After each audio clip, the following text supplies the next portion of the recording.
Welcome to 812 Critical and Analytical Thinking Skills.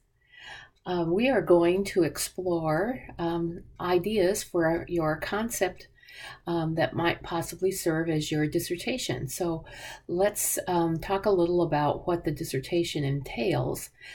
For me, when I did my dissertation, I'm Dr. Lois Linden, I did mine on the comparison of traditional lecture of content to the inclusion of clinical simulation plus the lecture on the learning outcomes of nursing students, beginning nursing students.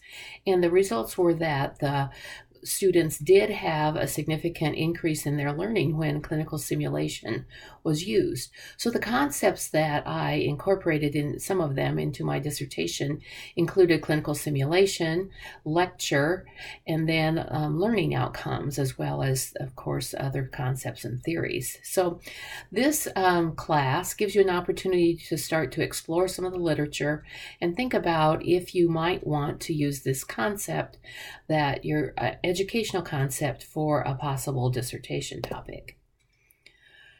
So the purpose is to help you start to explore that literature on your selected educational concept. And the reason we have you look at an educational concept is that becoming a leader in education means that you really want to have a depth of knowledge on the educational concepts that you are most passionate about. So think about what is of great interest to you, because if you're going to use it for your dissertation, you're going to be spending a lot of time with that topic.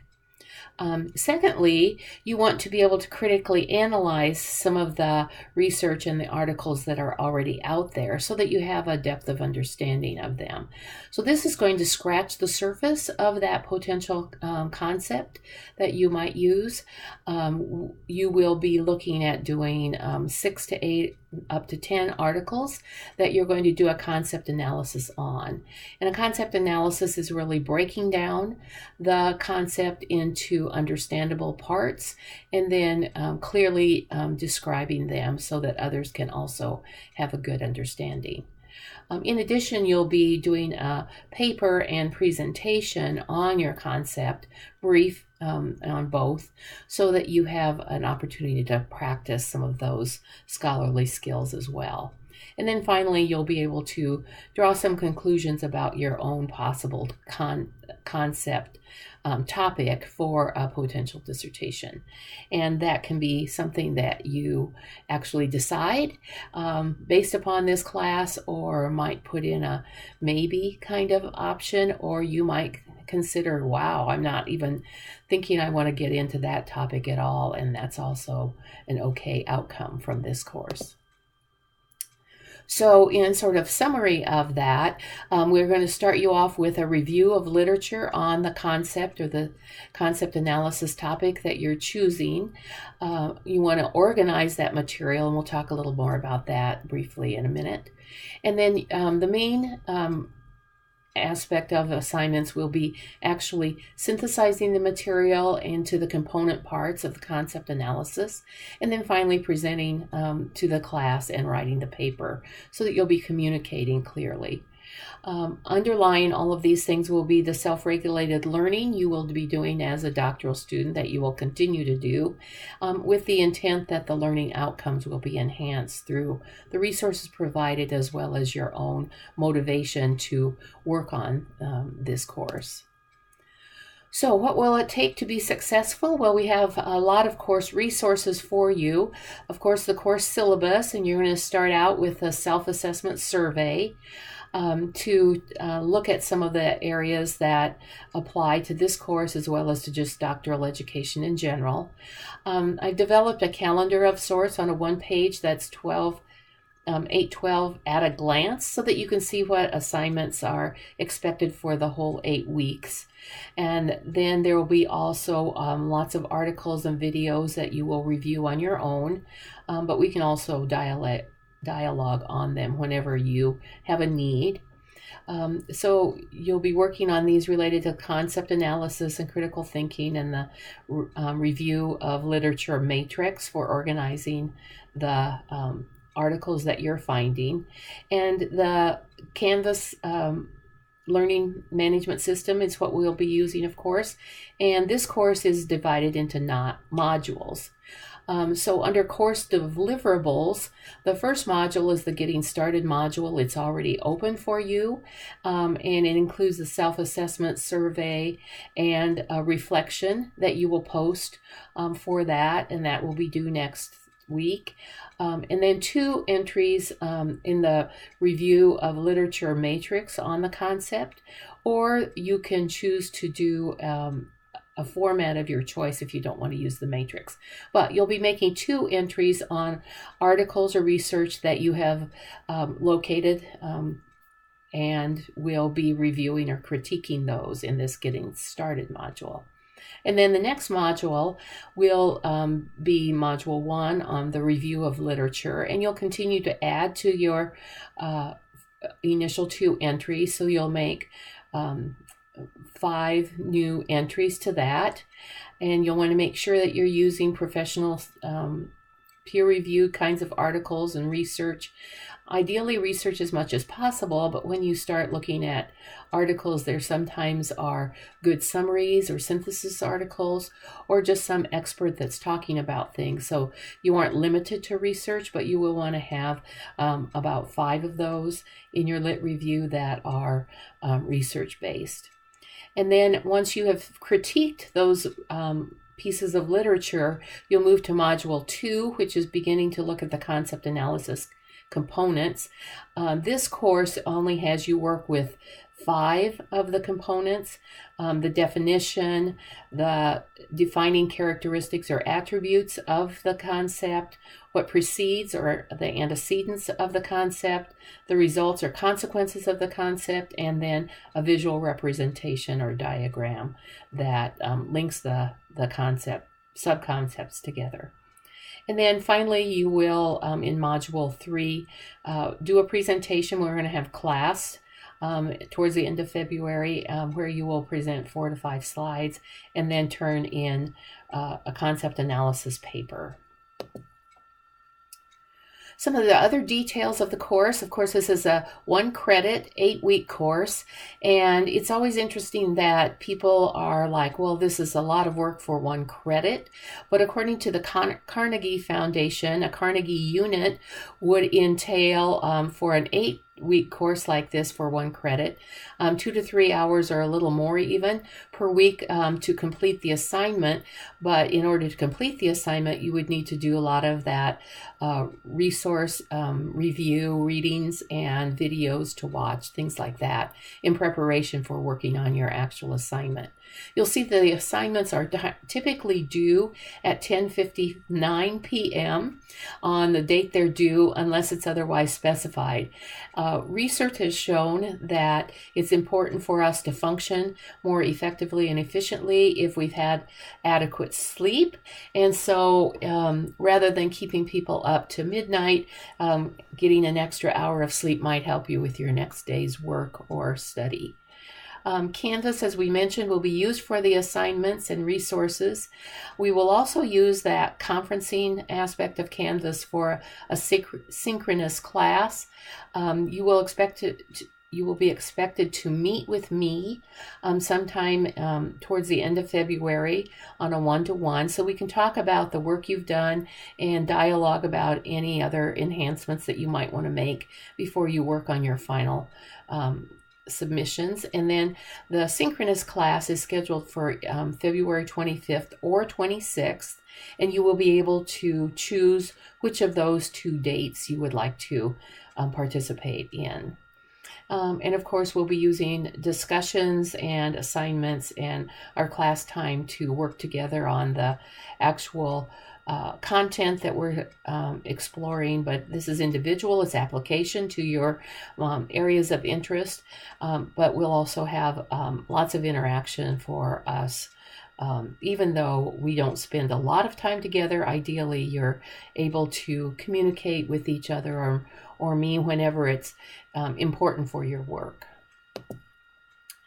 So, things related to the course expectations: we've talked about self-regulated learning, Zimmerman's concepts of initially setting goals and doing some self-assessment on your areas of strength and abilities will be part of it, as well as then the actual performance or the completing assignments and thinking about your own abilities as you've completed them and what areas you were able to complete without much effort, and those that you had to maybe remediate for yourself, all are important. And then the third phase would be that reflection and evaluating the outcomes for yourself.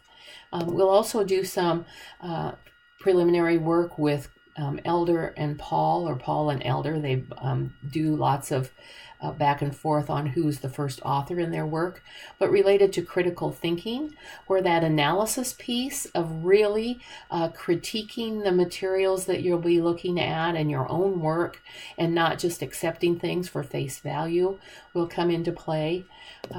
Feedback will be important. In fact, lots of times students say they get a little more than they even want of feedback. You'll be doing that for yourself as you self-evaluate. You'll be giving each other in your discussion some feedback, as well as the class presentation you do. And then, of course, I'll be giving you feedback along the way as well. And then ideally that learning community feel and communicating with each other either formally or informally will enhance your learning as well. So the first module, if we talk about that, is next week, and it's a review of literature. The format that's provided for you is a concept analysis review of literature matrix. And we'll look at that in a few minutes, some of the other details of that.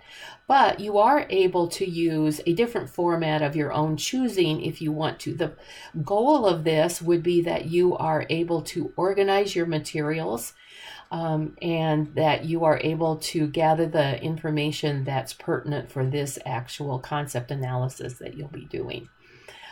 So it doesn't matter if you use the matrix, or some people would rather have things in more paper kind of format, or a file kind of system that they might develop, or even Excel spreadsheets, whatever works best for you.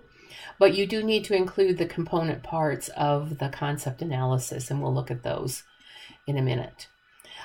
Critical analysis would be actually thinking and critiquing the materials that you're reading. Elder and Paul have developed the intellectual standards, and the last two lines here list those. The clarity is the word clear, accurate, precise, relevant. Is there depth and breadth? Is it logical? Is it significant, and is it fair? And you'll use those intellectual standards in evaluating your own work when you respond to peers in your discussions, as well as in the materials that you'll be reading. So you want to make sure that you're thinking about, is the information logical? Is it accurate? And, make sure that you're really critiquing, as you learned in 811, or many of you previous to that in your past work, making sure you're critiquing the research studies that you'll be reading. And then you will also want to identify the educational topic that you want to work on this semester. And if you don't have any ideas, or if you need to focus an idea that you've already come up with, you can view this brainstorming your research topic, and this is an optional activity. So let's talk a little about the concept analysis components, the definition for each of the 5 components that you'll be using for this actual class. We're going to talk about them under this module instead of module 2. We'll talk about them there again, but in order to do a concept analysis review of literature matrix, you have to have a basic understanding of these definitions. So a concept analysis is really breaking down the information on a concept and synthesizing the material that you found so that you can come up with a comprehensive definition that's clear and concise. So most of the time you can go to a couple of dictionaries. You don't want to use just dictionary definitions, but what the research and what other literature or websites say about this or define this concept already. And you'll gather that, and then you'll be able to synthesize those into probably your own definition that might be more comprehensive than the one that's available in the literature. Or it might be that you'll find the perfect one and be able to use that as your baseline definition for this concept. Now, the other three pieces that fit with that are the defining attributes. And the defining attributes first are the critical characteristics that make up this concept. How does this concept differ based upon these characteristics or attributes and distinguish it from other concepts? So this also should be congruent with the definition. So if the definition is comprehensive, it should include the attributes or the categories that under which the attributes fall. So we'll talk about that more in a little more detail in module 2. The antecedents, those are the things that are needing to be available or that occur prior to the concept. They precede the concept. So those things that must be in place in order for the concept to exist. And then the consequences. This is what follows or flows from the concept or the outcomes, the results.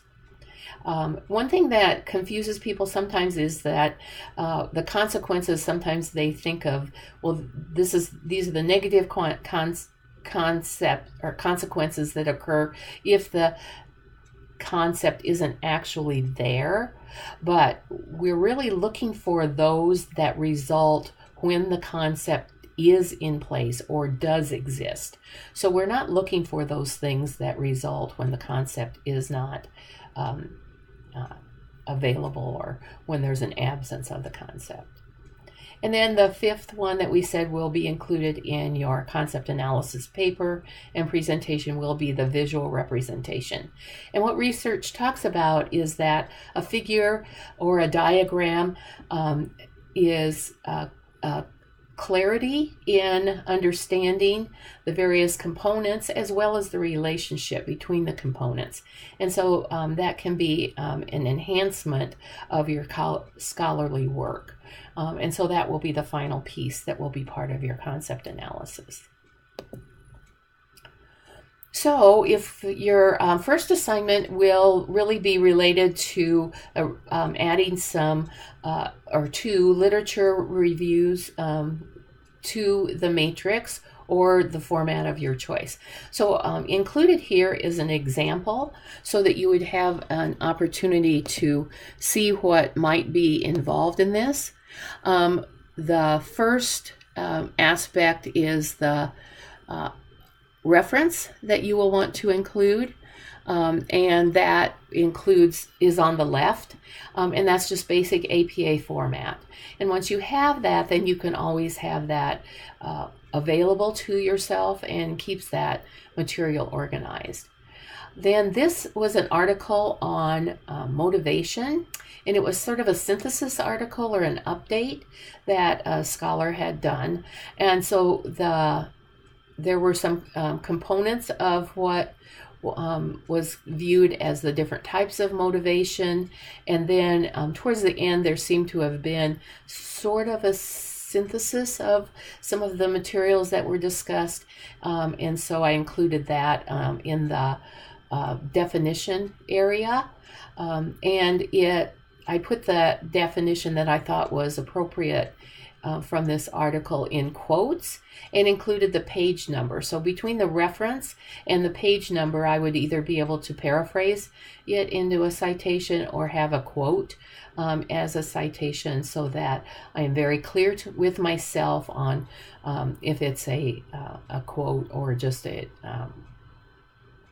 content that I have extrapolated from the literature. Then the next column is attributes, or the defining characteristics. Remember, we said that these are things that are essential or critical for the concept to exist. It describes what components of the concept are necessary, and it should correlate with the definition. This author had a lot of the I would say different attributes, and I didn't even get into all of them. These are probably from the first 3 pages, but they seem to also fall into some categories. And when there are a lot of components to one of these areas or elements of the concept analysis, I think categorizing them, so in this instance I put them as learner, self-belief, and instructor, and there might be many more that you would come up with from this article alone, but I wanted to keep this fairly straightforward and simple. But categorizing can really help with these different elements here. And then the next one is antecedents, and we said that this was what has to be present prior to the concept existing. So those are listed as well. And then the results or outcome of motivation are in the next under consequences column.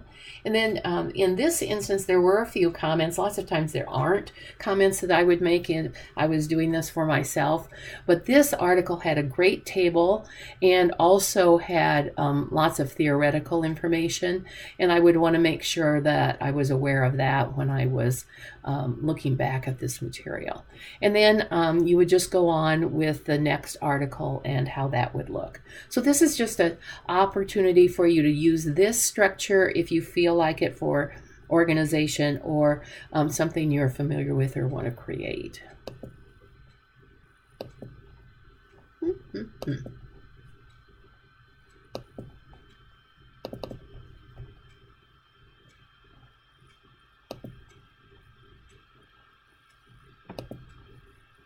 Oops.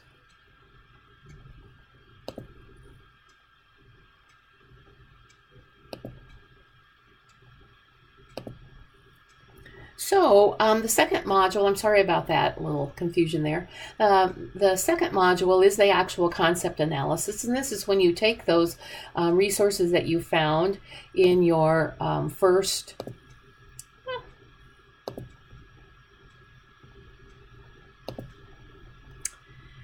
module and the literature review, or the organization of the literature, and you've critiqued it and you've organized it. And then